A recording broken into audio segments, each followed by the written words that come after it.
I'm going to call this meeting to order at 4 p.m. Adoption of the agenda.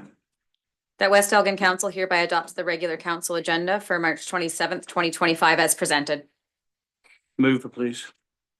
Deputy Mayor Tellier. Seconded. Councillor Statham. All in favour? That's carried. Disclosure of any pecuniary interest?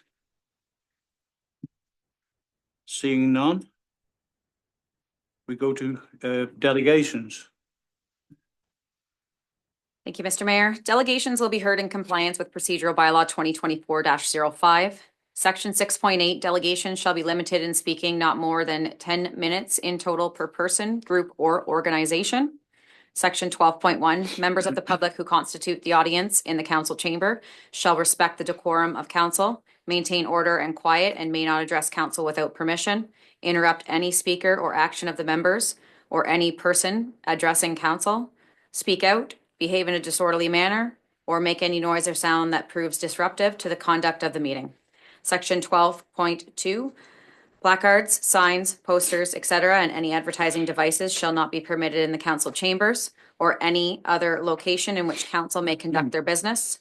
Section 12.3 should turn all electronic communication devices to vibrate, silent, or mute during the entire meeting, or exit the meeting if they wish to make or receive a telephone call. Section 12.4, the mayor, chair, may request that a member or members of the public vacate the council chambers or any other location in which council may conduct their business if their behavior is deemed to be disruptive to the business at hand. Thank you. Well, so we'll go on to 4.1, which is the first of the delegations. Marcia Kalita and Linda Rios, please.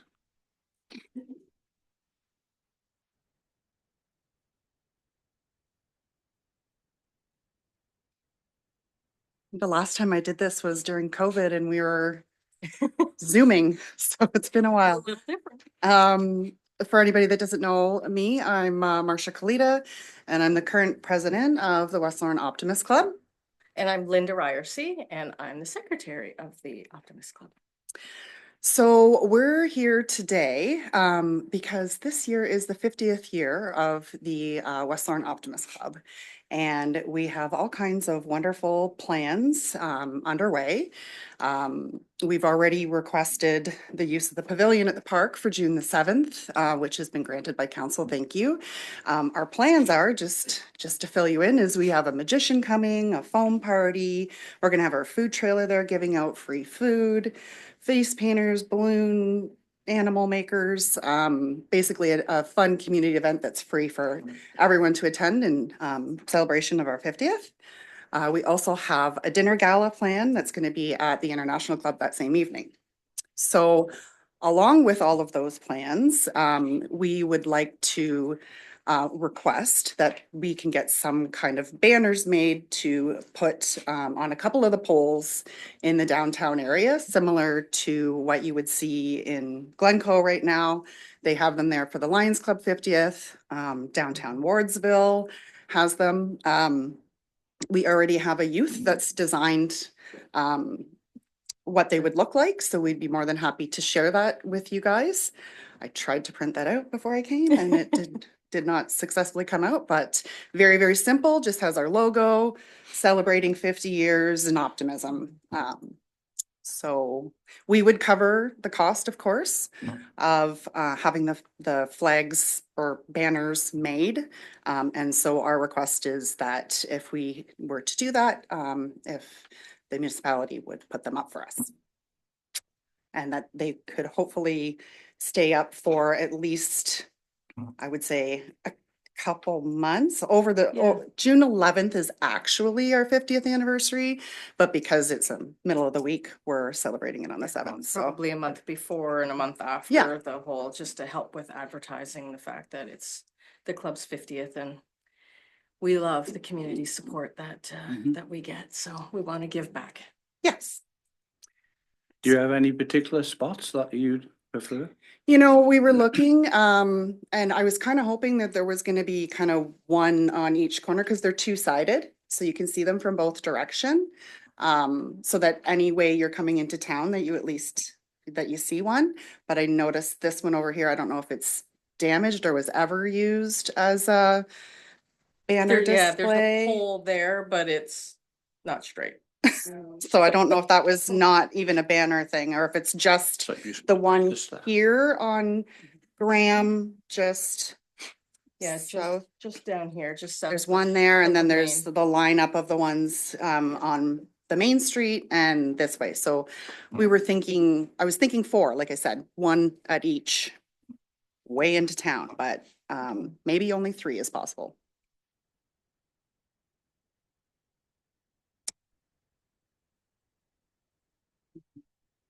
Yeah, thank you. We'll get staff working on that, Okay, and then they'll get in touch with you, and I'm sure they can come together and we'll come to some conclusion. okay, I don't, you know, I personally can't see a problem, I think, and thank you for your service and what you've done. thank you. Mhm. So Thank you for we your would support. expect to hear something from somebody, because I don't want to Yes. go ahead and order them No. until we know for sure that it's good to We'll go. be in touch. Okay, Okay. okay. Wonderful, thank Thank you. you. Thank you. And so we go to 4.2, Mr. Norman Miller and Mr. Dave Chamberlain, for Glasgow Trailer Park. I know. Yeah, good. Thank you, Mayor and Council, for having us here. So I'm Norm Miller, and yeah, I'd like to talk about the Port Glasgow Trailer Park land. So if there is slides.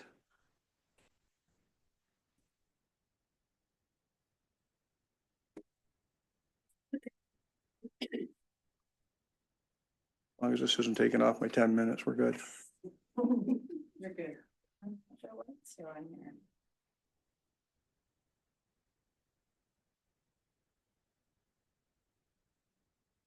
Council does have them on their computers. Yeah, we just want to have it up there so Yeah. that. I have a stick if you need it. Good. If she needs to reload. Have the stick. I don't know, Terry, if you need a stick, we do have one in the audience.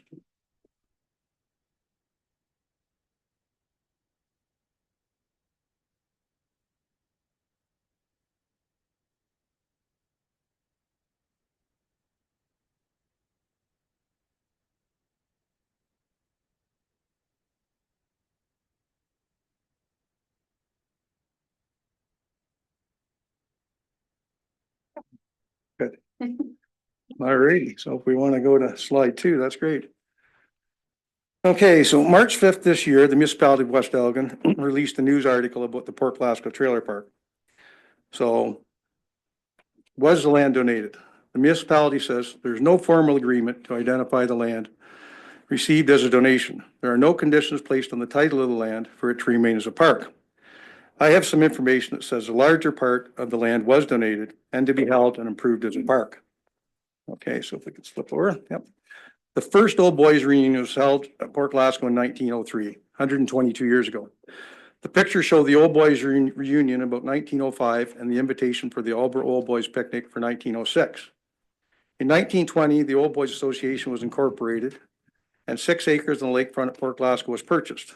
The Pavilion Dance Hall was built in 1921. To the next one. Let's go. The picture here on the screen is of the 1983 Old Boys directors. These were all real people with a real connection to their community who believed in investing in their community. And many of these people still have relatives in the area today. Let's go to the next one there. How did the Old Boys purchase the land at Port Glasgow? Well, we had to do a bit of research, but 1920, they purchased the green area for $1,200. 1928, they purchased the yellow area for $100. 1940, they purchased the blue area for $912. So they spent $2,212 from 1920 to 1940 to obtain the property. This was a large sum of money at the time. Alrighty. The municipality obtained the park in 2 parts. The first part in April of 1986 from the Albert Old Boys Association for a cost of $500. It was part 5 on the reference map. Up to that reference map. The blue area on the map is part 5. includes all three parts that were purchased from 1920 to 1940. It's 18.7 acres along the lakefront. It was $500, I'll call it donated or purchased for, which works out to $26.74 per acre. The same property they had paid $2,212 for 46 years earlier. Flip to the next one. Yep. On the second page of the Old Boys transfer, it says on section 5, land to be held and improved as a public park. Stephen McDonald, the clerk treasurer of the Township of Marlborough, signed it. The next one. The second part of parcel of land was purchased from Wilbur Baxley in July of 1986, 3 months after the Old Boys transaction. It was for $20,000 and was part 3 of the reference plan. So a much smaller, about a third the size, if you want to flip to the next one. So let's look at part 3. It's the one in red. It's only 6.63 acres, only about a third of the size of part 5. It cost the municipality $20,000 or about $3,016 per acre. This 6-acre portion was purchased, not donated. Next slide. If we look at the Baxley transfer, there is no condition on section 5. Stephen McDonald signed it for the municipality. Next one. What did some of the remaining Old Boys Association have to say about their transaction? Read the letter. March 6th, dear Mayor Leatham, councillors, and Miss Greenall. Response to the recent posting by the municipality regarding Port Glasgow Trailer Park. We are 2 of the surviving members of the Marlborough Old Boys Association who were involved at the time of the donation to the municipality. We are very concerned with the recent posting of information on the municipal website about the purchase of the Port Glasgow Trailer Park. In April 1986, there was a transfer/deed of land number 273223 with a cost of $500. The municipality did not purchase the property as such. It was donated to the municipality by the Marlborough Old Boys Association, and the $500 fee was simply to cover the legal costs. This transfer does not reflect the market value of the land or the lakefront land at this time. On page 2 of the transfer deed of land, section 5, it clearly states, if consideration is nominal, describe the relationship between the transferor and the transferee and state the purpose. Number 5 says land to be held and improved as a public park. The $500 consideration was nominal. We think this is a clear statement of purpose for the transaction. It was our clear intention that the land along the lakefront be held and improved as a public park. It's disappointing to us, those that were involved in the donation, the municipality would say this, that the land was not donated and that there was no conditions placed on the land to remain as a park. Sincerely, Robert Miller and Mac Ford. The donating party of the transaction makes their intentions clear. But what about the municipality? Okay. What did the municipal clerk treasurer Stephen McDonald have to say about this transaction? So this is a letter, March 12th, from Stephen McDonald, subject Marlborough Old Boys Trailer Park. Good morning. I have had an opportunity to review the document you forwarded, namely the transfer deed dated April 21st, 1986. There's also the release from the Township of West Elgin dated March 5th, 2025, and revised March 6, 2025, entitled The Story of the Park Purchase, Donation, and Conditions Surrounding the Donation, if any, and correspondence dated March 6, 2025 from R.A. Miller and Mac Ford, the Mayor, Richard Leatham, and Council. For background and context purposes, I enjoyed a 40-year career in municipal government in various roles, serving mainly as the Chief Administrative Officer and was the Clerk Treasurer of the Township of Marlborough from July 1984 to April 1987. In my time in Marlborough Township, I was involved in the property transfer from the Marlborough Old Boys to the Township, and in fact, executed the land transfer tax affidavit on behalf of the Township. Based on my recollection of the property transfer and my review of the documents, namely the land transfer tax affidavit, and my municipal experience, I can say without reservation that the property was given to the Township as a donation to be used exclusively for public park purposes. The consideration was nominal and was intended to offset the actual legal costs involved in the transfer. As noted in the transfer document, the land was to be held and improved as a public park. In my municipal experience, in the majority of cases where a donation of this kind is made, there is usually a reciprocal clause stating if the use of the subject property does not continue as intended, in this case as a public park, the original owner or transferor would have the first right of refusal to repurchase the property at the original purchase price, possibly with a prearranged cost adjustment. While not explicitly stated in this document, I believe this to be the understanding of both parties at the time. I have worked in several municipalities throughout my career with significant waterfronts on lakes and rivers, and the one constant is that you cannot create more waterfront property.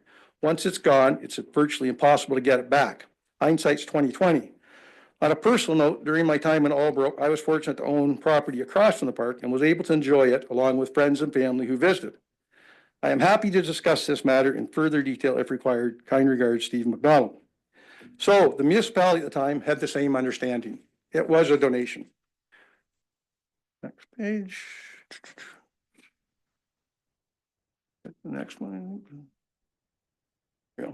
In the recent letter to the Port Glasgow Trailer Park residents, the municipality referenced the first right of refusal given to the Old Boys in 1990. Quote, 1990, the municipality of Albro and the Albro Old Boys Association signed a first right of refusal agreement, providing the Albro Old Boys the first right of refusal to the option to purchase the lands if the municipality of Albro expressed its interest to sell. In Stephen McDonald's email I just read, he also references there was used their first right of refusal where a donation of this kind is made. Next one. After reviewing the documents and the statements from the original people involved in 1986, it was a donation. The costs per acre are not even comparable, $26 versus $3,000 for the 6.63 acres per acre, and the transactions were at the same time. We have correspondence from both sides of the transaction that confirm it was a donation. Both sides confirm that the $500 cost was to cover legal fees. It cost the Old Boys $2,212 to purchase it, 46 years before the donation. It was also intended for use as a public park. It was mentioned in Section 5 of the land transfer form. It was confirmed by the Old Boys. It was confirmed by the municipal clerk treasurer at the time. So basically, these are my questions and requests for council, and I would like a response at some point in the near future. Why is the municipality insisting it was a donation? Can anybody answer that now? No, we're making notes. We're making notes. Okay. Why is the municipality insisting that it was not intended to be kept as a public park? I've never heard of that. I've never heard of that one. It's always been our intention to keep it as a public park. Okay. Okay, I thought we were just severing off like 1.5 acres and going to keep that. But I formally request a search of the documents involved in the 1986 transfer, and I want to be provided with copies of these. I was informed by Ms. Greenall that I have to do a Freedom of Information request. I guess we're not working cooperatively, so we put in a Freedom of Information request. And has the municipality researched the first right of refusal that was given to the Albro Old Boys in 1990? And can you provide the documentation on this? But again, we'll probably have to do the Freedom of Information Act. So I formally request that the portion of the Port Glasgow Trailer Park that was donated by the Albro Old Boys Association be taken off the surplus list immediately until this can be investigated. Thank you. Okay, thank you. Any questions?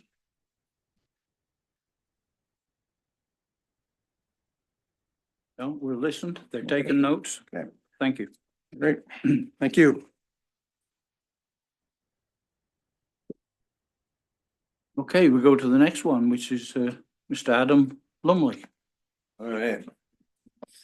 Forgive me for my voice. This isn't the only thing I'm battling right now. For those of you who don't know, my name's Adam Lumley. I've been a resident of Port Glasgow Trailer Park. I'm going into my 9th year there, so nearly a decade.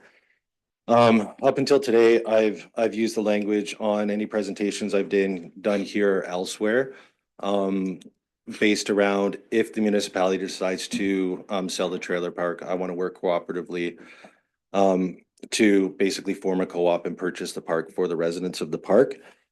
That being said, addressing council, municipal staff, and residents near and far. I come before you today to advocate for the sale of Port Glasgow Trailer Park.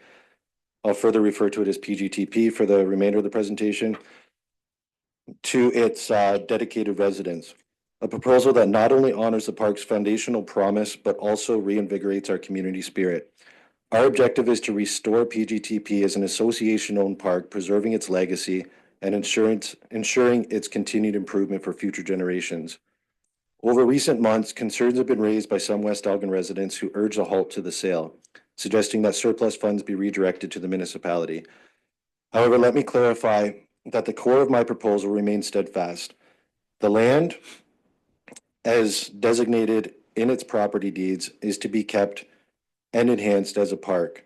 The prospective resident cooperative is fully committed to upholding this condition, and we intend to include unequivocal language in the transaction documents to eliminate any ambiguity. Our vision is twofold. First, we aim to secure stable, affordable housing for those who consider PGTP their home for at least 6 months each year. Second, we plan to implement measured, community-focused improvements without imposing excessive financial burdens on the residents. We believe that by empowering those who live there, we can avoid the pitfalls of bureaucratic delays and external pressures and instead restore the park back to its original vision, a place of genuine community and pride. In light of those objectives, we respectfully request that council address a few key points. Provide a definitive decision regarding the sale, approval or rejection. Is this happening or not? As the current uncertainty is causing undue stress and disruption among residents, particularly during the winter months. Next, limit bidding rights exclusively to park residents with a minimum of 2 years residency at PGTP, thereby safeguarding against external influences and ensuring that those with a genuine vested interest in the park's future lead the process. Establish a clear, finite period for accepting bids to expedite negotiations and secure a timely agreement with a closing date well in advance of October 2025. And provide explicit clarification on the allocation of surplus funds should a deal be finalized mid-season, as this is essential for planning adequate insurance and ensuring the park's successful reopening in 2026. I didn't submit my my images of the deed today because they were already in Norm's presentation, so I can't call on them. However, within the documentations that were handed out on page 3, labeled as slide, I have it upside down. On page 3, labeled as slide 7, in reference to the tax affidavit that's attached to the deed for the AOBA portion of the land, and I say this with all due respect to Norm and the legacy that his father and others on the AOBA have left for the current residents of Port Glasgow Trailer Park. My understanding is a legal interpretation from the municipal lawyer, as well as my own independent counsel, has reached the conclusion that point 5 on here, land to be held and improved as a public park, is not a condition of sale. However, it is very much what we intend to do with that land in the event that any transaction does move forward. Secondly to that, on point 6, is the consideration nominal? And is the land subject to any encumbrance? The answer is no. And that's applicable to both deeds within the presentation, meaning that there's no conditions on past, present, or future. What the municipality can decide what they want to do with the land if they want to sell it. And then I got to go back on script, sorry. In addressing certain misconceptions, it's important to note that the Baxley lot was purchased and not donated, and the AOBA lot, despite its nominal value for tax purposes, was similarly acquired without any condition restricting municipal action. In both instances, it's clearly written that the land is not subject to any encumbrances, meaning there are no restrictions regarding the conditions from the sale or transfer on what the municipality does with the land. Moreover, a reference to the right of first refusal related to a 1990 agreement has been rendered moot by voluntary dissolution of the AOBA on December 21st, 2000. It's worth noting that a right of first refusal agreement would never have been required, if it was not agreed upon at that time that the municipality could indeed sell the land in the future. Our proposal is built upon the firm conviction that residents who live and breathe the spirit of PGTP are best suited to manage and nurture the park. This approach not only honors the historical promise to maintain and enhance the park, but it also ensures that the community's needs and aspirations are front and center. The residents of Port Glasgow Trailer Park are real people with a deep connection to this place, and we choose people over profits. Our goal is to secure our community's future and restore the park to its intended state, free from the burdens of excessive bureaucracy. We urge council to reaffirm its commitment made on December 19th of 2024 and to recognize that the best path forward is one that entrusts the park's future to its residents. There are hundreds of PGTP residents counting on you to return their peace of mind and to empower the community with the autonomy to build a brighter future. Thank you for your thoughtful consideration and your commitment to the residents of Port Glasgow Trailer Park. Thank you very much for that.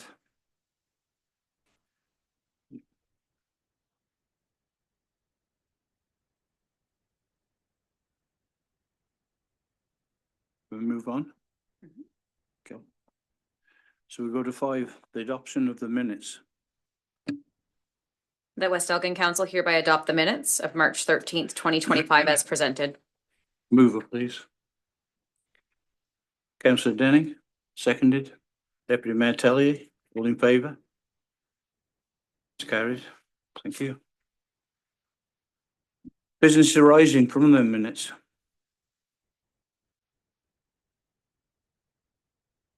Seeing none. We go to staff reports. Municipal drains, Thank you, Mr. Mayor. section 28, hook away drain. Thank you. I'll speak to this one. This is just a procedural for to accept the drain. Under section 78 of the Drainage Act, the drain superintendent has no issues with moving forward with this section 78 of the hook away drain. Any questions or comments from council? Yes. Councillor Denning. Thank you, Mr. Mayor, through the chair. Just one in the agenda package. I couldn't find the location of that drain, an address. Lee, can you just let me know where that drain is? Thank you. Any more questions? Okay. It's quite straightforward, actually, so a mover and seconder, please. I'll read the recommendation. Yes, please. The recommendation is that West Elgin Council hereby receives the section 78 notice of request for drain major improvement for the municipal drain known as the Hookaway Drain, and that council approve the request for the improvement of the Hookaway Drain dated March 13th, 2025, submitted by Daryl Clark, President, West Elgin Ready Mix, and that council direct staff to forward to Spreets and Associate to proceed with the necessary actions pursuant to the Drainage Act. Okay. Now a mover and a seconder. Councillor Statham, seconded. Councillor Doherty, all in favour? Carried, thank you. 7.2, Operations and Community Services.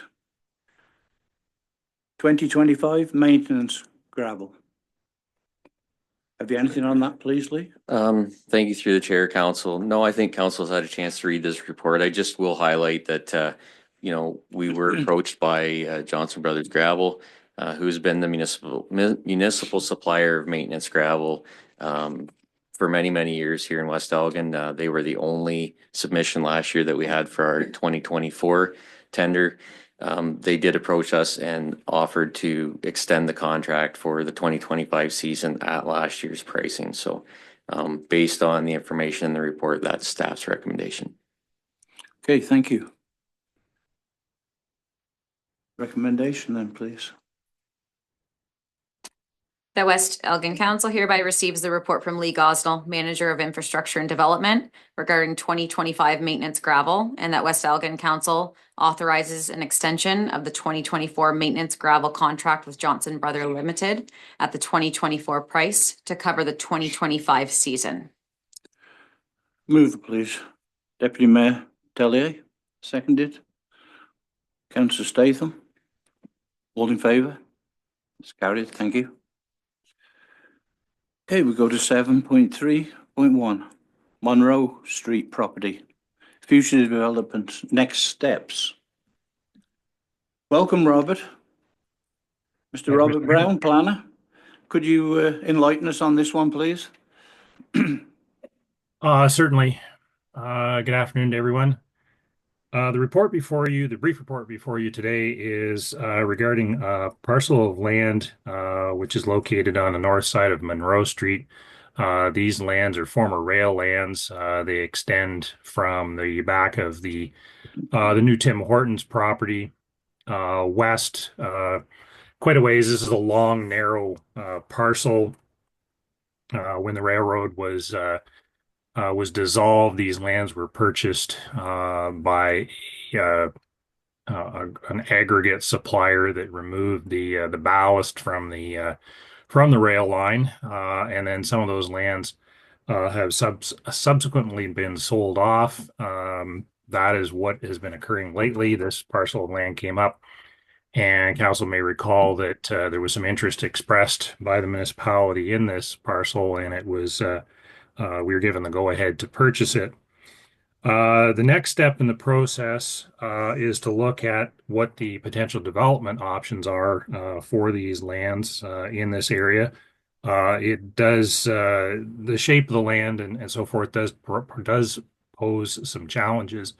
But the next step in moving forward with potential development on these lands, because of their former use or proximity to a former use, we have to ensure that the lands are not contaminated by any of those former uses.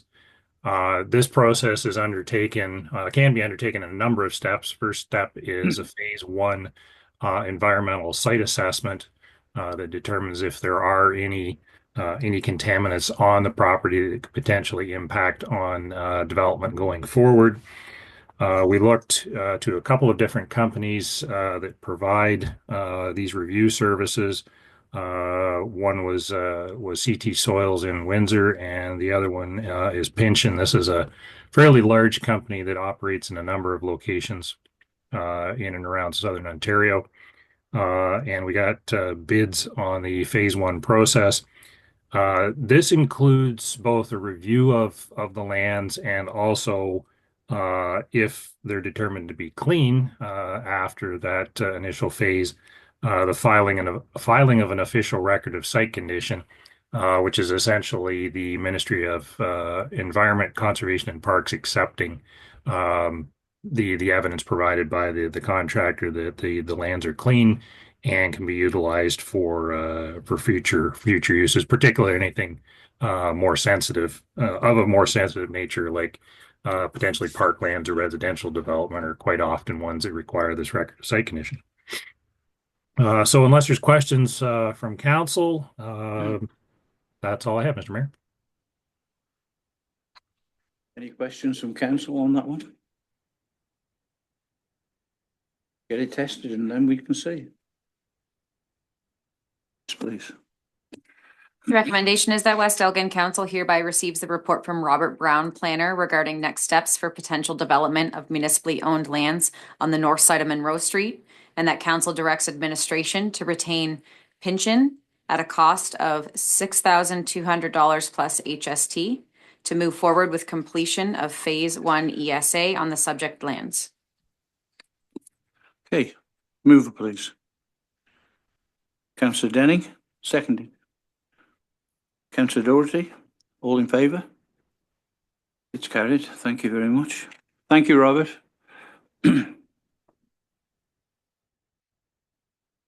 Okay, so we go 7.4, which is you, Mrs. Clerk.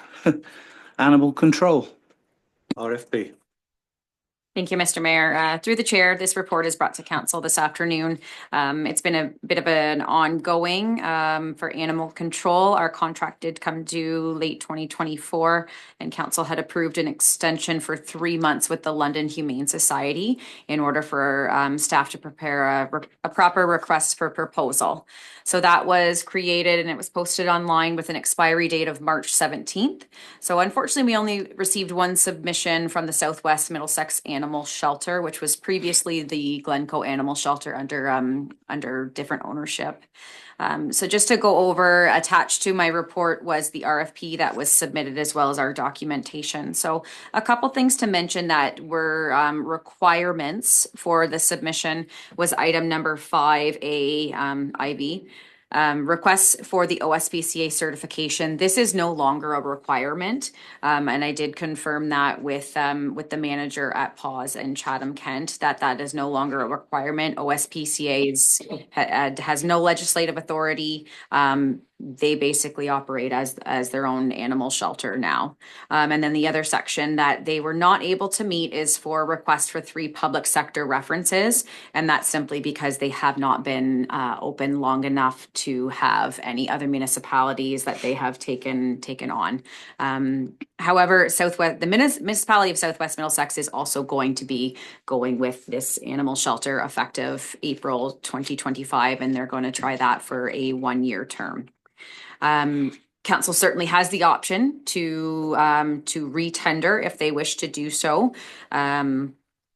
I have also, since submitting the report, I have had a conversation with the gals at the London Humane Society, and they have confirmed that they are willing to take us on a month-to-month basis if we do decide to retender. However, they did not submit a tender because they simply just do not have the capacity with some of the new programs that they have in place. So it is unlikely that if we did retender, we would receive anything from them. So at this time, I am comfortable with recommending that we do go with the Southwest Middlesex Animal Shelter. It is entirely up to council for a term, what they would like to choose, whether it be a 1-year term to try their services. As you can see from their proposal, they have done significant amount of work to the shelter. They have everything's new fencing. They have a dog splash pad and pool, and it looks like a pretty fun place to go to. So again, I have no problem recommending this, but I will open this up to the floor for any questions or concerns from council. Well, personally, it's nice to see somebody more local. You can see that they're really trying to make this a success. Their prices are really competitive. In fact, far better than London. And they charge, and when the mileage comes into it, obviously they haven't got so far to travel. So not only are they cheaper on the mileage, but they haven't got so far to travel. So it makes common sense to me personally that we give them a chance and the opportunity to prove themselves, and we certainly give them a try. But I'll open this to council. Yes, Deputy Mayor. Thank you, through the chair. Thank you for all your work for this, for staff, and also to the, okay, I'm gonna call it by the old name by accident, aren't I? Animal Control Services, so it's Glencoe. Southwest Middlesex Animal Shelter. I'll make sure I'm not calling it the old name. I've dealt with them for stray cats recently. They've been very great to deal with. And I believe that we should do a 1-year term because it's an election year next year. And maybe by 2026, 2027, that council for the term that starts the end of 2026 would want to do something different. So not to stick them with our decisions. And I agree with Mayor Leatham. It's somewhat local, less expenses, like the expenses are down, and it's just something that we should keep local. And they worked really hard to get this to us. So I feel a 1-year term is where I'm looking at right now. Thank you. Anyone else? Yeah, Councillor Statham. Thank you very much, Mr. Mayor, and through the chair. I would echo the Deputy Mayor's statements on that. I think I would much rather see, I understand it's not within the municipality, but I would rather see a more local organization deal with this. Their prices, are much more reasonable to savings to the municipality. And at the end of the day, I think a 1-year trial, I think would be very appropriate, and then we can move forward from there. So those are my thoughts. Thank you. Anyone else? Can I have the recommendation then, please? That West Elgin Council hereby receives the report from Terry Toshchuk, Manager of Community Services Clerk, regarding animal control services, request for proposals received, and that council hereby accept the submission received from Jeff and Jody Bedore, Southwest Middlesex Animal Shelter for animal control canine services. And further, that council directs the clerk to prepare the approved agreement and bylaw for signing at the next scheduled meeting of council. Okay, can I have a mover on that one? Councillor Doherty, seconded. Deputy Mayor Tellier, all in favour? It's carried, thank you. Okay. 7.5, Finance and Administration. Roots and Revival Festival. Who's talking on that one? Oh, Magda. Welcome. If you wouldn't mind talking on the Roots and Revival for us, we'd appreciate it. Thank you. Yes, certainly. Thank you, Mr. Mayor. So Roots and Revival Festival. So the purpose of my report is to provide council with a comprehensive overview of the Roots and Revival event and to ensure transparency and accountability. So last year, our municipality hosted Roots and Revival Festival, and the festival was created to stimulate economic growth, promote local culture, and celebrate Rodney's agricultural and artistic heritage. Local organizations work together to bring life back to Main Street, creating opportunities for businesses and community. The festival featured an impressive range of activities, including farm tours, concerts, and street festivals, mural paintings, and pop-up art galleries. The chapter case, in partnership with the library, attracted over 100 participants, increased foot traffic to local businesses. There were student internships, and they were facilitated through the Rodney Kiwanis Club, providing mentorship opportunity for 2 local art students. And of course, our firefighters fundraising breakfast increased attendance by 150 people. A significant festival investment was the purchase of sound equipment for future community events and will help reduce future event costs as well. The mural project remains a vibrant reminder of Rodney's culture and spirit, strengthening our identity. As for the economic impact, over 10 days, 5 female artists exhibited their work, collectively selling $1,200 in artwork. 95% of the musicians were from the Rodney area, ensuring the economic benefits stayed within the community. We are incredibly grateful to the volunteers, local businesses, and community members who helped bring this event to life. The festival would not have been possible without the support of Rodney Kiwanis Club, West Elgin Economic Development Committee, the West Elgin Women in Business Networking Group, and all the artists, vendors, and businesses that participated. The festival's success reaffirmed our belief in the power of community collaboration. Together, they transformed Main Street into a vibrant, thriving destination and set the stage for future growth. The total cost for the festival was $128,802.87. There are no financial implications as the Roots and Revival Festival was funded by the My Main Street 2.0 Canadian Urban Institute. Its future success will depend on community contributions and the continued support of these groups. Thank you, and I'm available to answer any of your questions.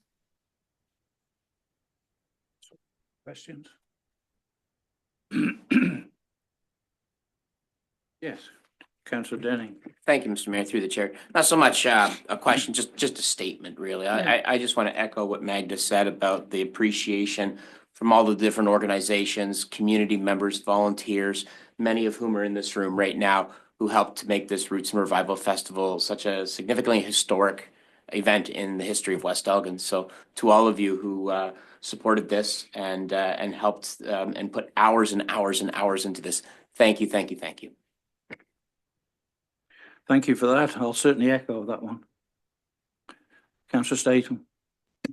Thank you very much, Mr. Mayor. I would like to add that that committee that was involved in the 2024 Roots and Revival Festival is hard at work currently organizing 2025 for the Roots and Revival Festival, and it will be in West Lorne this year. It's going to be another great event, and that committee is working very diligently to make sure that that happens. So again, I'm hoping that the community stands behind them and supports them, and I think it'll be another great event this summer. So. Thank you for that. Okay, so The recommendation is that West Elgin Council hereby receives the report from M. Badura, Manager of Corporate Services, Treasurer, regarding Roots and Revival final report, and that West Elgin Council receives this report for information only. okay. Well, I move for that one.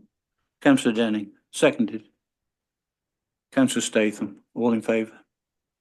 It's carried, thank you. 7.5.2 2024 cyber incident. Magna, you're on again, please, if you wouldn't mind. Yeah, thank you.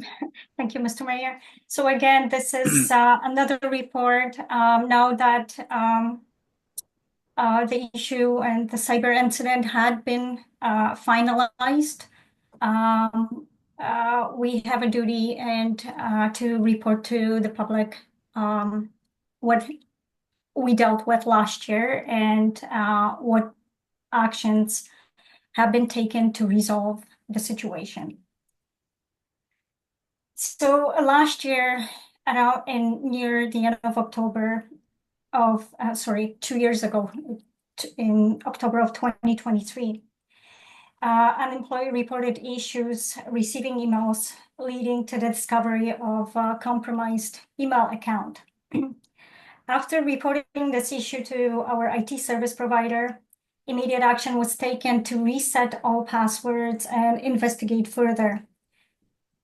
At that time, unauthorized access was detected, and that access was detected from 3 different locations: Texas, 2 locations in US, and 1 location in Nigeria. Later, that same year, in 2023, another additional suspicious activity occurred from different places again. So our IT activated security tools for monitoring and implemented heightened alert systems. During this period, fraudulent email resulted in unauthorized change of vendor banking information. Unfortunately, payments were misdirected to fraudulent accounts without verification. On January 10th of last year, a legitimate vendor flagged outstanding invoices, prompting the discovery of the fraud.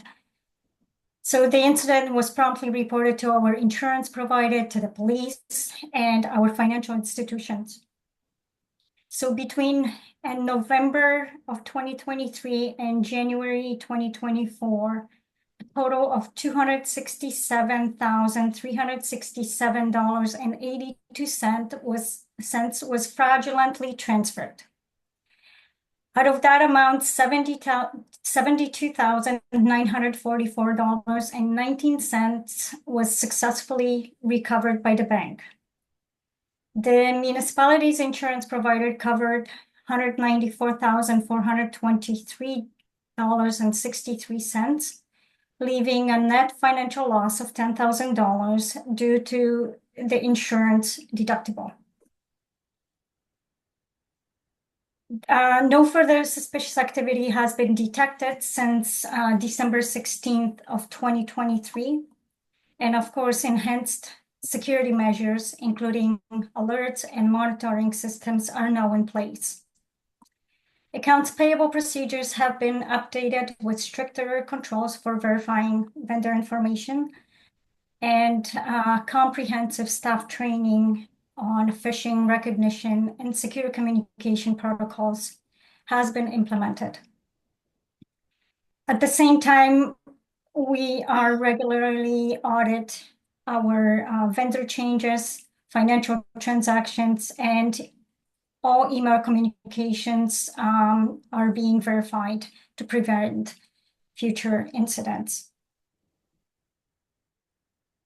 So in conclusion, the municipality responded promptly to secure systems, mitigate financial loss, and strengthen security defenses. There will be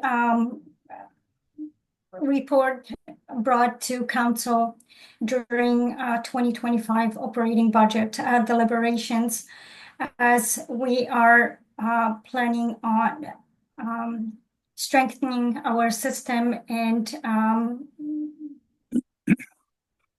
going through internal and external penetration of our system, the service that is being provided by IT professionals regularly and on annual basis. And at the same time, continued diligence and proactive measures will ensure that the protection of our financial assets and information.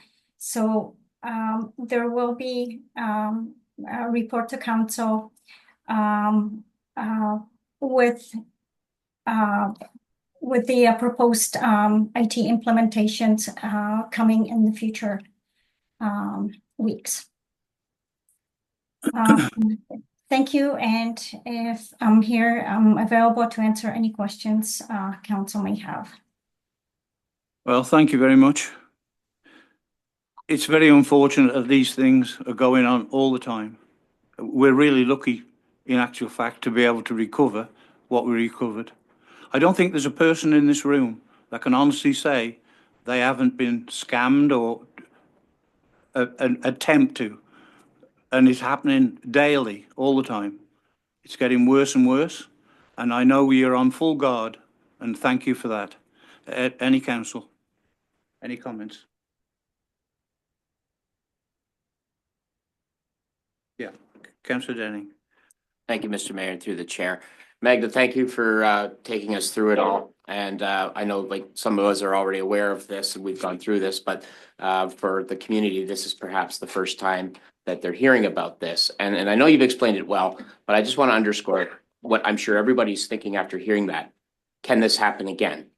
And what have we done to prevent this from happening again? So can you just circle back again to focus just a little bit on the efforts, again, that we are doing here as a municipality and a corporation to mitigate the risk of this reoccurring? Yes, certainly. So can this happen again? Of course. It's happening every day. There hasn't been a week when staff did not report suspicious email. We have created security measures within our IT department. Any suspicious email that comes to our municipality, or if the public receives any email from the municipality, first of all, they should question it. And we ask public that they forward that email to it@westelgin.net. Staff has been informed, and all the suspicious emails are being forwarded to our IT for further research and to minimize any kind of disruption. Unfortunately, we all have to be careful. What we click on, it's as simple as clicking on the wrong link, and the intruder is in our system. We do have security measures that have been implemented that notify staff whether the email is coming, whether it's an internal and external email. So those are simple measures that have been implemented, as well as our IT provider is monitoring the entire network on a regular basis. Thank you. Thank you. Thank you for that. I see no more questions. Would we have the recommendation, please? Certainly. The recommendation is that West Elgin Council hereby receives the report from M. Badura, Manager of Corporate Services, Treasurer, regarding 2024 cyber incident for information only. Thank you. A mover, please. Deputy Mayor Tellier, seconded. Councillor Statham, all in favour? That's carried. Thank you very much. So we go to 7.5.3, 2025 capital budget. Magna, we're keeping you really busy tonight. Could you report on this one, please?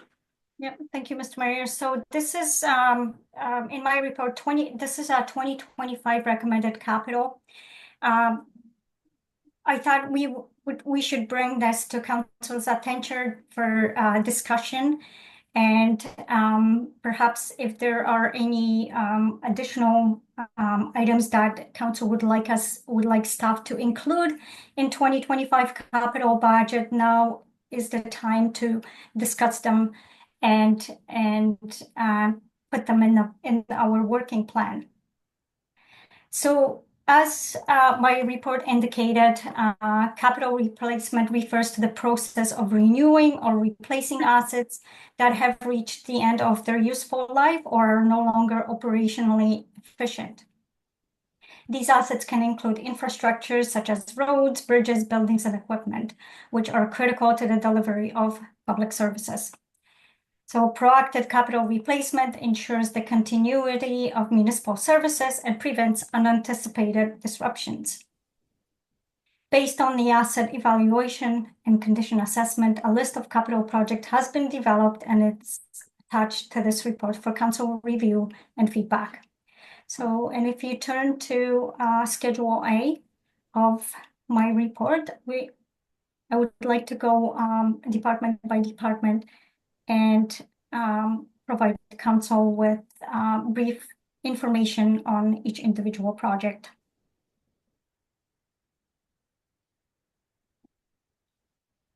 Okay.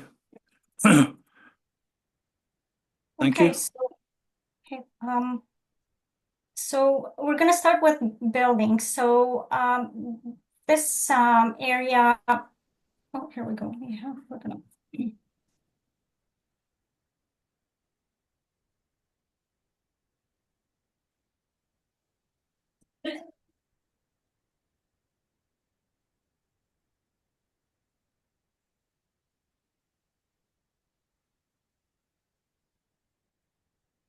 Thank you.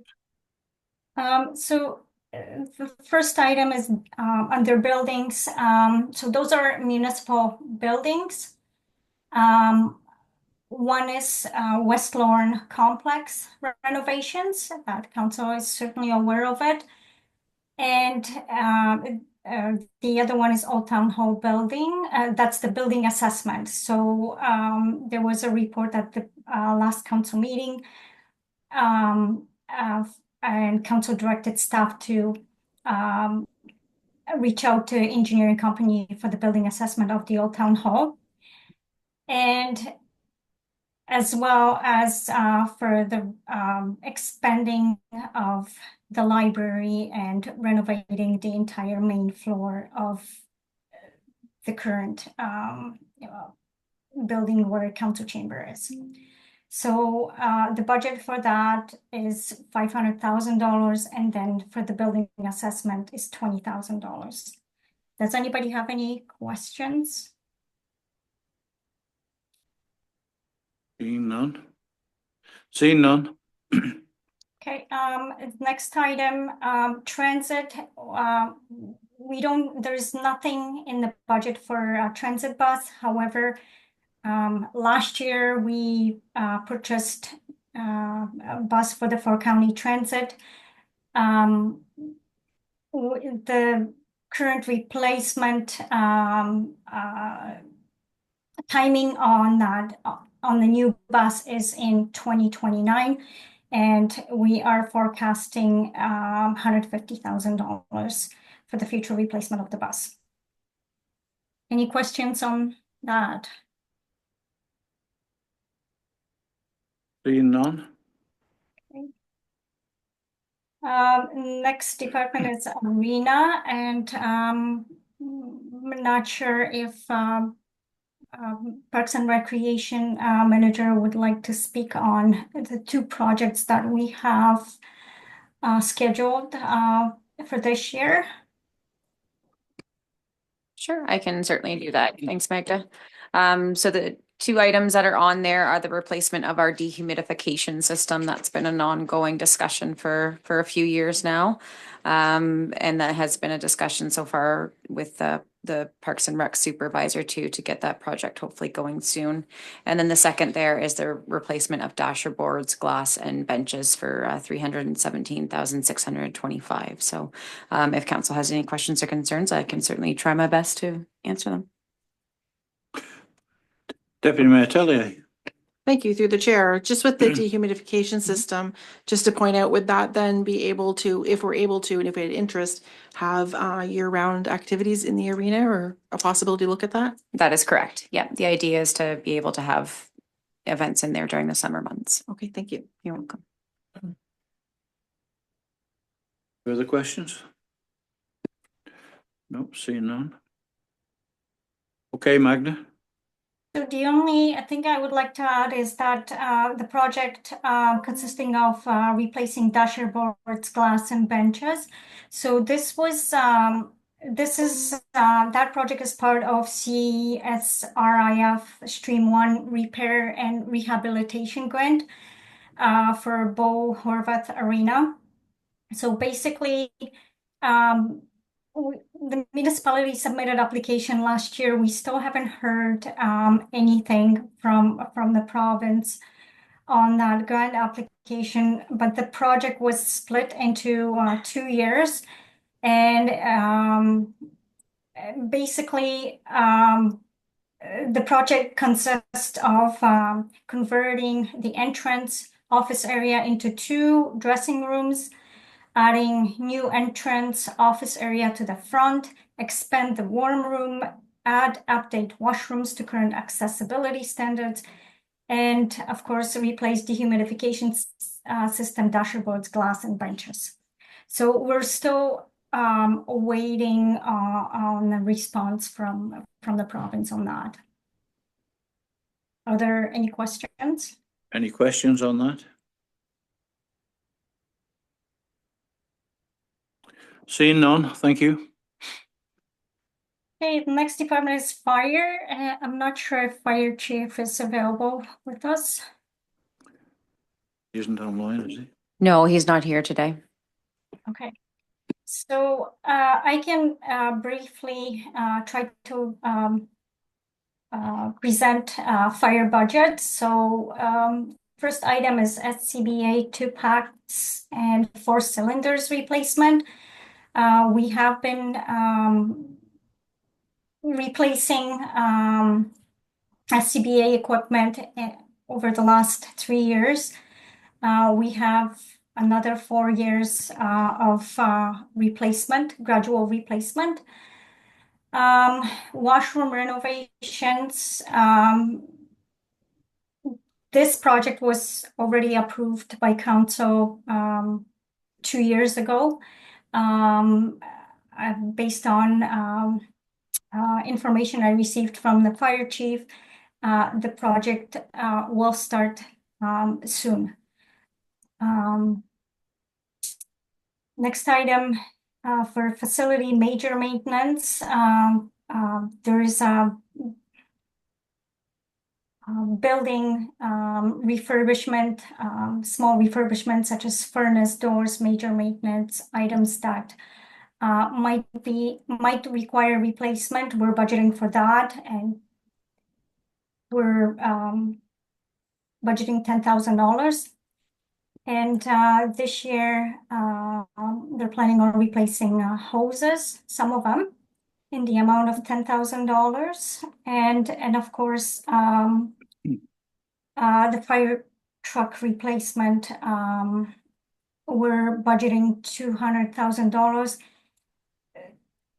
It's being shown under capital replacement. However, on your operating budget, council will see this amount as transferred to reserves to come up with the appropriate amount when the truck replacement is needed.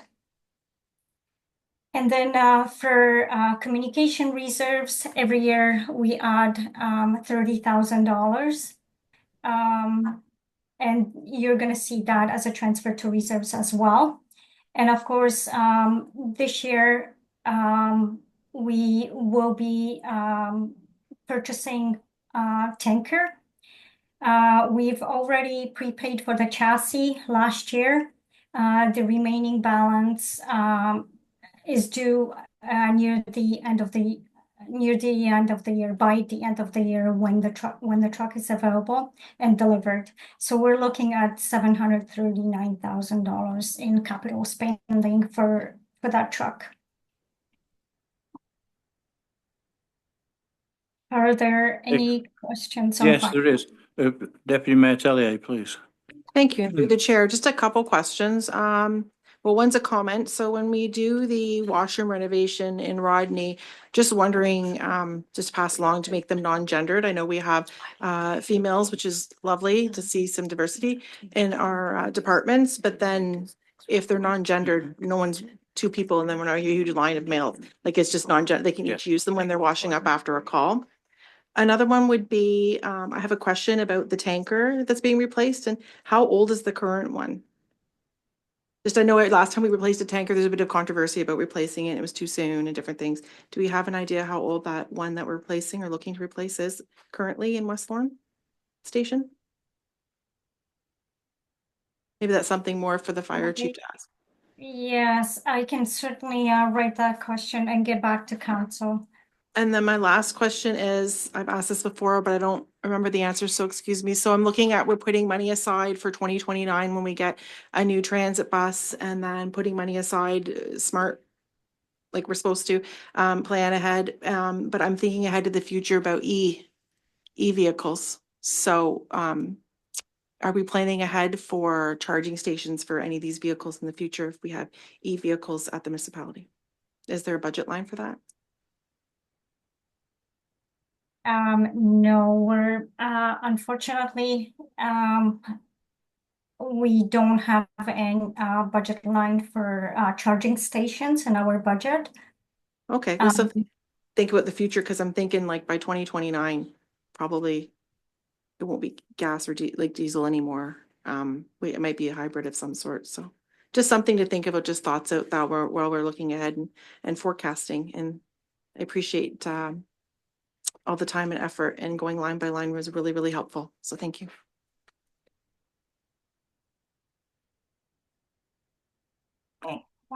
Yes, Deputy, sorry, Councillor Denning.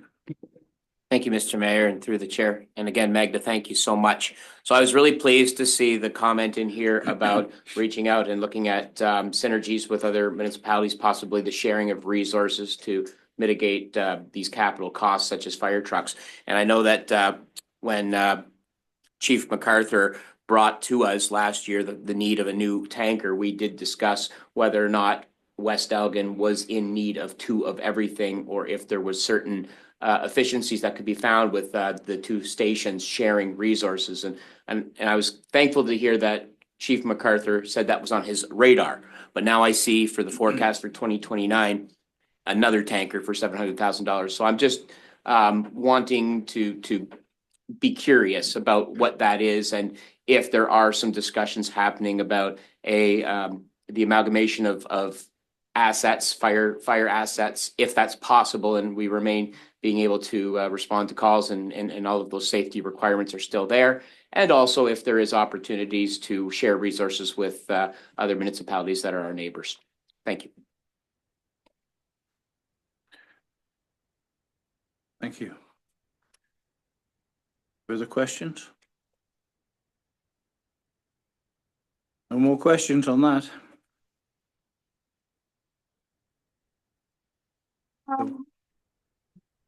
Next item is Parks and Recreation.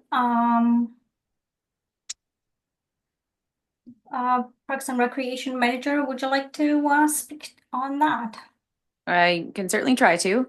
So a couple items that are on there for the budget are some replacement of some tables, just some 10 plastic tables at we've got it estimated at $5,000 for the recreation center. And then pickup number 2 for $60,000. Lee, would you be able to assist on going over this one? Through the chair, yeah, we have in the budget, we have currently our Parks and Recreation Department operates with 3 pickups, 1/2 ton and 2 3/4 ton trucks. And one of those 3/4 ton regular cab trucks is in need of replacement, so it's scheduled for this year.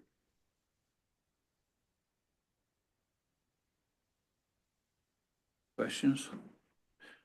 Councillor Statham. Thanks very much. Through the chair, I just wanted to ask Terry, maybe you can, $5,000 for 10 plastic tables seems like an awful lot of money. I just wondered if I don't know. I just wondered if you could comment on that. I What are they made of? I can certainly look into it and see what kind of tables they were looking that the recreation center is using right now and what the plan is moving forward, and I can get that information back to you. Appreciate that. Thank you. Questions? We move on. Okay, thank you, Mr. Mayor. Next department is roads. I would like to ask Manager of Operations to speak on that.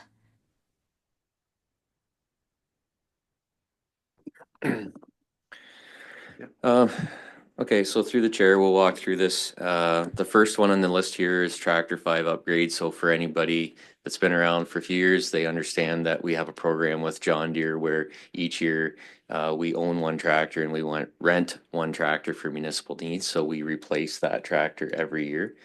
We deal. It's very, there's a lot of cost savings there for us. It's been a program that we've been doing now for probably 15 to 20 years with John Deere. So that's why you see that line item forecast every year. That's what it costs us to replace that tractor. So that's the first one. Our truck 8, so the 2009 tandem axle snowplow replacement, that truck was ordered early in the spring of 2024, last year in April, and it is scheduled hopefully to arrive in the fourth quarter of 2025. It takes a year and a half to 2 years from the date of order to get that truck. So it was approved last year, was ordered last year, and hopefully it will arrive and be paid for this fall at $410,000.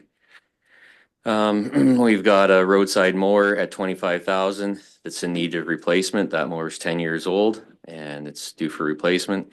Walker Street reconstruction. So the east end of Walker Street from Mary Street to the dead end, we are planning on rehabilitating that section of street. It will have new storm sewers, new sanitary, and then the road will be redone from the intersection to the end. So that's at $250,000. There is a large culvert on one of the municipal drains that runs underneath of Silver Clay Line just east of Ferniville Road. That culvert is deteriorated to the point where it needs to be replaced. So we have $25,000 in the budget for that replacement.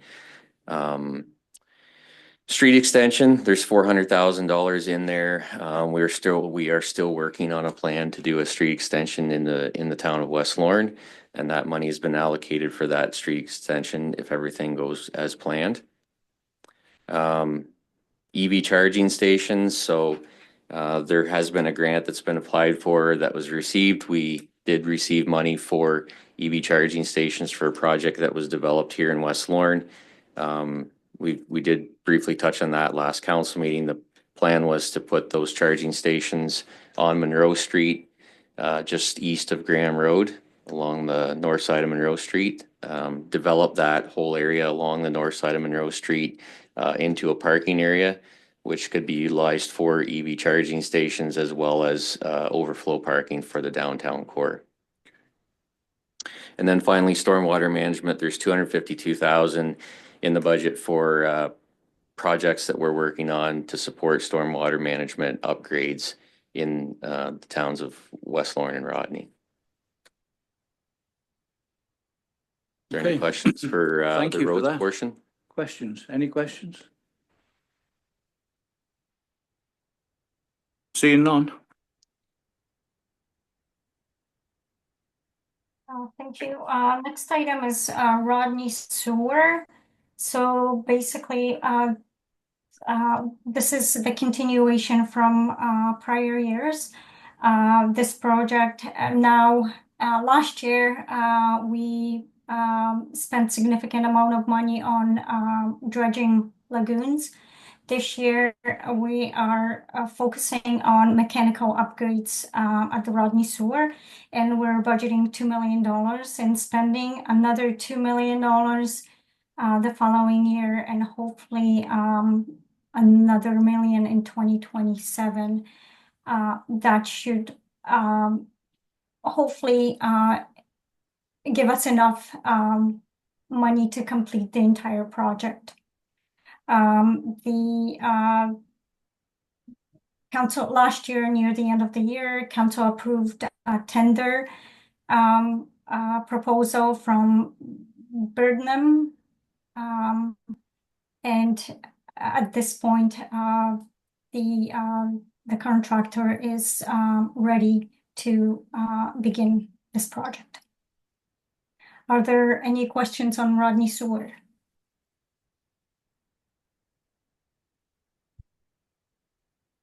Seeing none, but it's work that has to be done.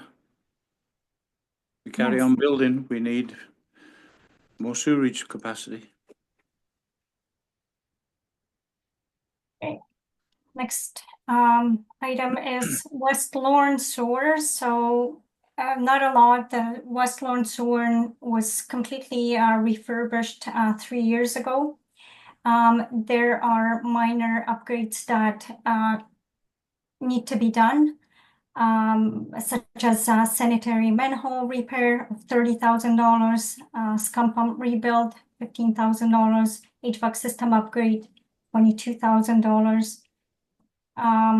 Pump station rebuild, 15,000, and addition of tie-in from filter bypass to lagoon, another $45,000. So we're planning on spending approximately $127,000 in capital upgrades for the West Lorne sewer system. Are there any questions from council? Any questions on that one? Seeing none. Next item is sidewalks and streetlights. There's no streetlights in the budget, just the sidewalks. And I would like to ask Manager of Operations to speak on that as. Thank you, Magda, through the chair. So sidewalk projects that are budgeted for in the 2025 capital for budget is a continuation of the sidewalk along the west side of Graham Road from where it ends southerly out here to Marsh Line, and Marsh Line to the entrance to Todd Place. So that will be new sidewalk. And then the other area is, and you'll see when we get into water, we are planning a water line replacement on Chestnut Street from Graham Road west to Ridge Street this year. So that new water main will go under the boulevard. It won't be under the street. So when we put that new water main in, we'll take advantage of that work and we'll put new sidewalk in from Graham Road to the corner of Ridge and Chestnut. Okay, makes sense. Questions, council? Okay, thank you. We carry on. Okay, and last one is water department. Lee, would you like to go over that? Yep, so we can finish off with water here. So the first line you'll see there under water line extension. So the municipality has a program if there's a proposal put in for a water line extension in the rural area, the municipality does cover a portion of that extension cost. So each year we budget $50,000 as a placeholder just in case we receive one of those applications to help cover that off. So that's what the first line is.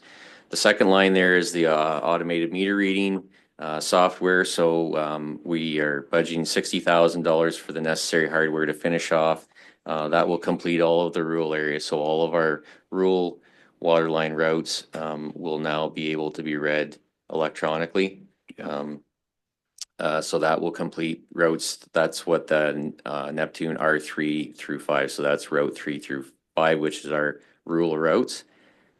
We do have another truck replacement budgeted for in the water department. That's a pickup, a half-ton pickup. And then finally, that water main replacement on Chestnut Street from Graham to Ridge at $125,000. What size would that be?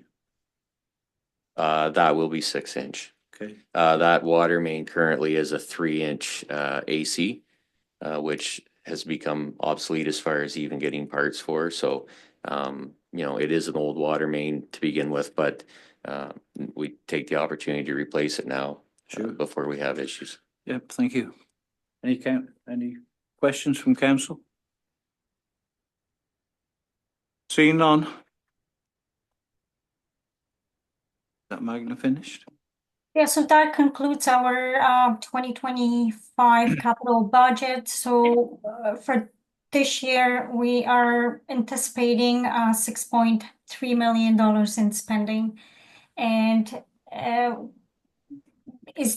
so first of all, I would like to ask, is there any projects that council would like to see this year that have not been included in this report?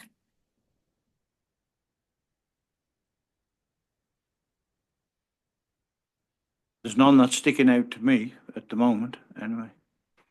Okay, is there any projects that council would like to remove from this year's budget?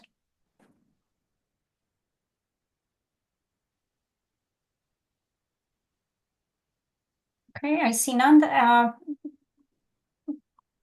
Therefore, we're gonna incorporate capital budget with our operating budget, and staff will bring operating as well as capital budget to council meeting for deliberations within the next few weeks. I will provide council with operating and capital schedule, budget deliberations meetings in the upcoming meeting of council. Currently, staff is working on 2025 operating budget, and we will try to bring this to council within the next few weeks. Thank you very much for that. Thank you. Have we got a recommendation? The recommendation is that West Elgin Council hereby receives the report from M. Badura, Manager of Corporate Services, Treasurer, for information and discussion purposes. Can I have a mover for that one, please? Councillor Statham. Seconded. Councillor Denning. All in favour? Carried, thank you.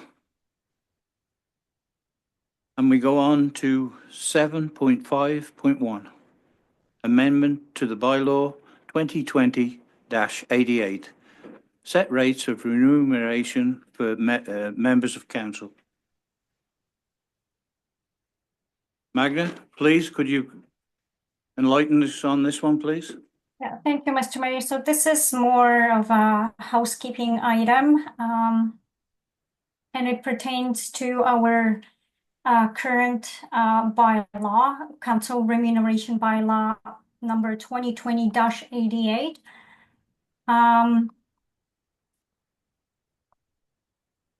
Sorry, just having issues with my computer. So basically, number one, we are council members, according to that bylaw, council members are entitled to mileage reimbursement. However, that bylaw refers to old mileage rate of close to 50 cents per kilometer. 2 years ago, we've changed our policy, and because of the ongoing inflation and mileage rates changing from year to year, we council endorsed bylaw, and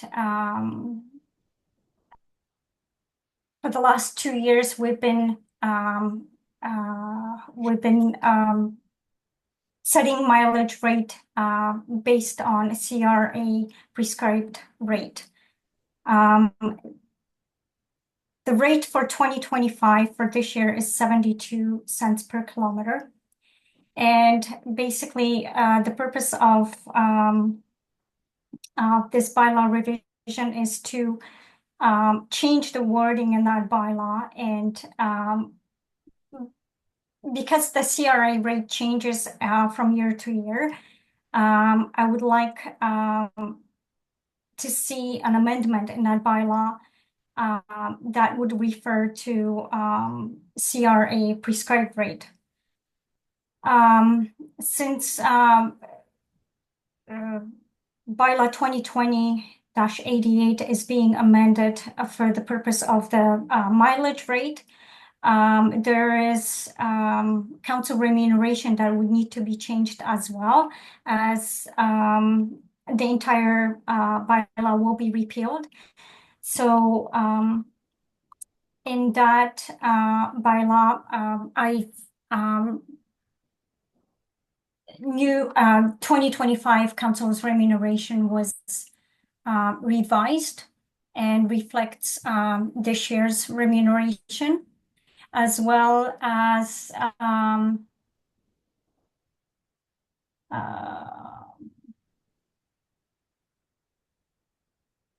have a hard time finding my document. Just a second.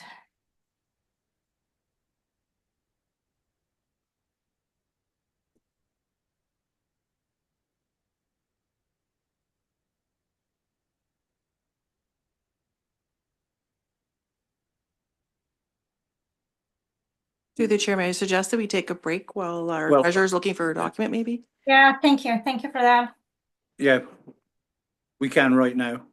We'll take a 5-minute break.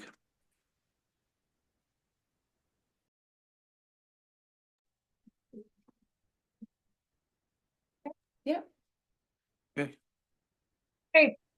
Hi Magda, did you manage to find it? Yes, thank you. Thank you, Okay. Mr. Mayor. It makes a difference when you have a report in front of you. Absolutely. Okay, Okay. then I think we're all ready and you can carry on. Thank you.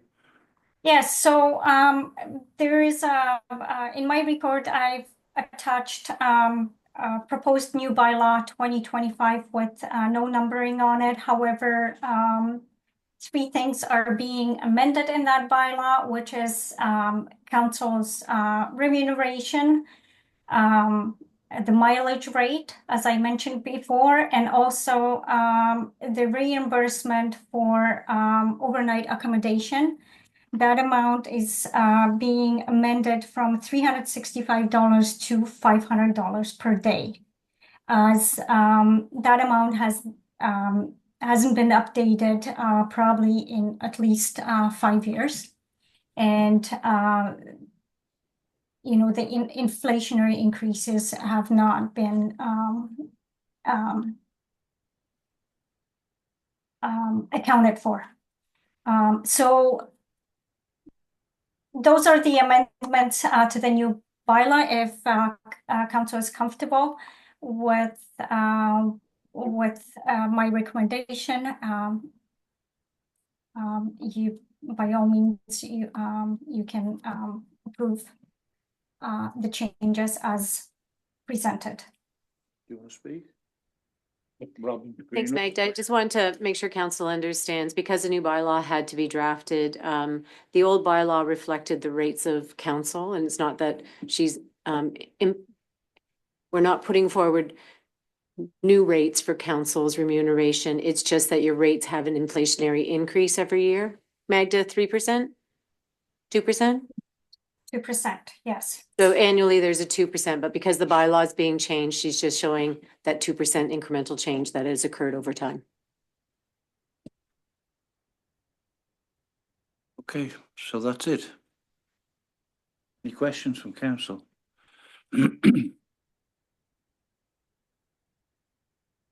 Go with the recommendation then, please. The recommendation is that West Elgin Council hereby receives the report from Embadura, Manager of Corporate Services, Treasurer, regarding amendment to bylaw 2020-88, and that West Elgin Council approves the revision to the existing bylaw 2020-88 as presented. Move it, please. Councillor Denning, seconded. Councillor Statham, all in favour? It's carried, thank you. Okay, we go to A, committee and board reports or updates.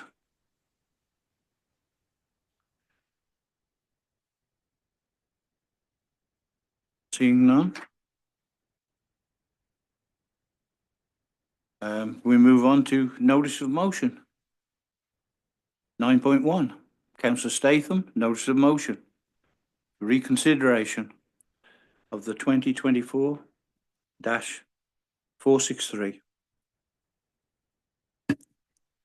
Thank you, Mr. Mayor. I'll speak to these prior to opening up to Councillor Statham. These are just provided as notice of motion that Councillor Statham will be introducing the motion at the April 10th, 2025 council meeting. Councillor Statham, did you want to speak to this any further than what is included in the agenda? Yeah, thank you through the chair. I just had a few notes that I made. I'm okay to go ahead and present that. I wanted to start by recognizing the residents of Port Glasgow Trailer Park who've done a great job showing initiative and dedication in developing a plan to purchase the park and retain it as a cooperative. I wanted to recognize that and applaud their efforts. I think it reflects a strong sense of community involvement and a desire to retain the trailer parks. I wanted to make sure that was clear. So this motion before you is a request to reconsider motion 2024-463 regarding the divestment of the trailer park. I'm proposing that divestment be deferred until we have a comprehensive analysis of all the options, including potential for continued municipal ownership, operational costs, and the impact on the community. I think that we need more information before moving forward, especially given the strong feelings from both those in favor of the sale of the park and those who are concerned about it. My concern ultimately is that the process is moving too quickly without adequate community input or consideration of alternatives. So this motion seeks to ensure that we fully understand the financial implications of divesting the park and the possible long-term costs or benefits of retaining it under municipal ownership. At the same time, I don't want to discourage residents from continuing their efforts to explore the cooperative model. I believe that we need to weigh all of the options carefully and with full community involvement. And I understand personally this is a very contentious issue for many people. Some residents are deeply concerned about the sale of the park, while others are passionate about the cooperative plan.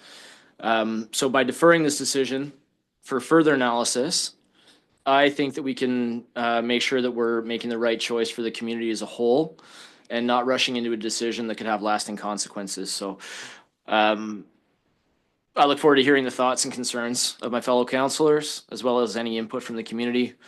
I think this is an opportunity for us to come forward and make a decision that's thoughtful, inclusive, and ultimately serves the best interests of everybody involved. So I'd like to fully explore the options available to us. And this motion is not about blocking progress. It's about ensuring that the progress is made in the best way for the entire community. Am I to read the motion? Is that how that works? I don't have to read it? Okay. No. All right. Well, I think the motion's in the agenda, so if anybody's interested, they can reference that. But those are just my thoughts. So, and thank you. Thank you for that. So, yeah. Okay, so we go, everybody's, we heard what he said, and we go to 9.2, which is Councillor Denny, motion to relocate the West Lawn Senator. Like item number 9.1, this item number 9.2, motion to relocate, is a notice of motion to be discussed at the April 10th, 2025 council meeting. Councillor Denning, would you like to speak to this motion further than what is included in the agenda package?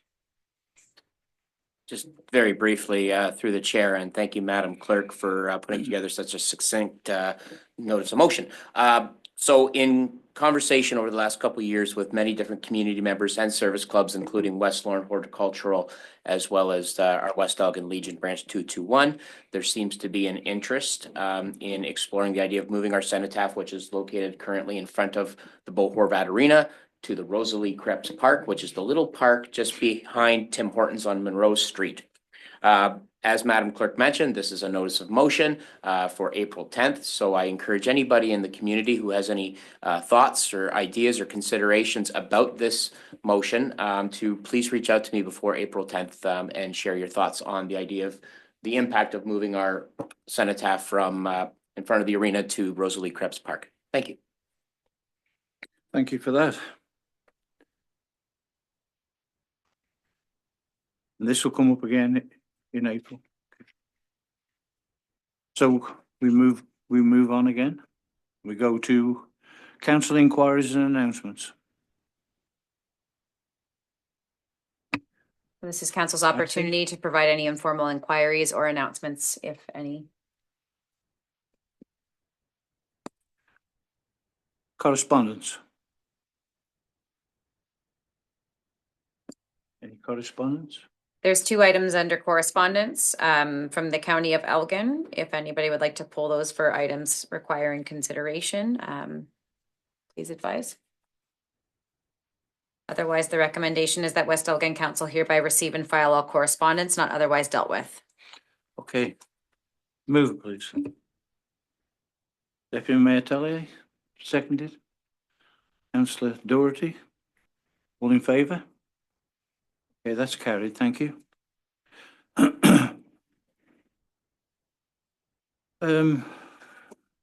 12, requiring council considerations. Nothing for consideration. Okay. 13, up and coming meetings. Thank you, Mr. Mayor. This is just to go over the meetings for the month of April. It's Wednesday, April 9th at 9 a.m. We have our Arena Board, our Horvat Community Center Board of Management meeting. Thursday, April 10th at 4:00 p.m. we have our regular council meeting. Monday, April 14th, 8:30 a.m. we have our 4 Counties Transit Committee. Tuesday, April 15th, 7:00 p.m. Tri-County Water Board. And Thursday, April 24th, 4:00 p.m. we have our regular council meeting. Okay, thank you. And with that, we go to 14, and we're going to move into a closed session.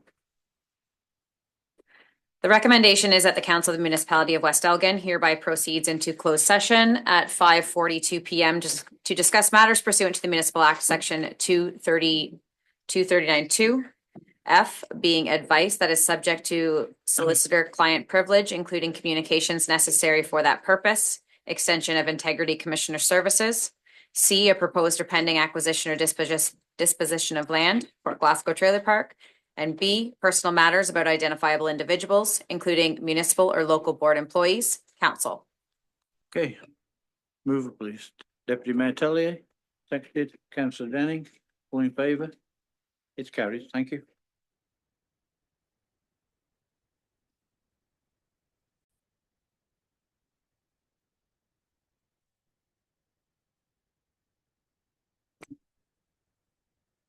We report from closed session. Reporting from closed session at 6:16 p.m. Reporting from closed at 6:16 p.m. Council received 3 items in compliance with Section 239(2) of the Municipal Act. 2 items were received for information only, and 1 item was received with the following recommendation. That West Elgin Council hereby receives the report from Terry Toshik, Manager of Community Services Clerk, regarding the Integrity Commissioner Renewal Agreement, and that Council hereby approves the agreement dated March 27th, 2025, with an expiry date of May 31st, 2027. Okay, I need a mover and seconder, please. you, a mover and a seconder. Deputy Mayor Tellier, seconded. Councillor Denning, all in favour? It's carried, thank you. And we go on to 16, which is bylaws. 2025-06, fluid and drain, 3rd reading. That bylaw 2025-06, being a bylaw to provide for drainage works on the Fleur and Drain in the municipality of West Elgin, be read a 3rd and final time. Move it, please. Councillor Statham, seconded. Councillor Denning, all in favour? It's carried, thank you. 16.2, 2025-15, Integrity Commissioner Renewal Agreement. That bylaw 2025-15, being a bylaw to authorize the execution of an agreement between Aird Burles LLP for Integrity Commissioner Services and repeal Resolution 2022-353 be read a first, second, third, and final time. Mover, please. Councillor Denning, seconded. Councillor Statham. All in favour? Carried, thank you. 16.3, 2025-16, council remuneration. That bylaw 2025-16, being a bylaw to set rates of remuneration for members of council and repeal bylaw 2020-88, be read a first, second, third, and final time. Mover, please. Deputy Mayor Tellier, seconded. Councillor Statham, all in favour? Carried, thank you. Okay, so we're going to confirming bylaw. That bylaw 2025-17, being a bylaw to confirm the proceeding of the regular meeting of council held on March 27th, 2025, be read a first, second, third, and final time. Mover, please. Councillor Statham, seconded. Councillor Denning, all in favour?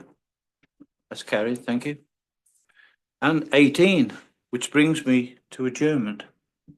That the Council of the Municipality of West Elgin hereby adjourn at 6:19 p.m. to meet again at 4:00 p.m. on Thursday, April 10th, 2025, or at the call of the chair. Move, please. Councillor Doherty. Seconded. Councillor Statham. All in favour? It's passed. Thank you. Carried. We're adjourned.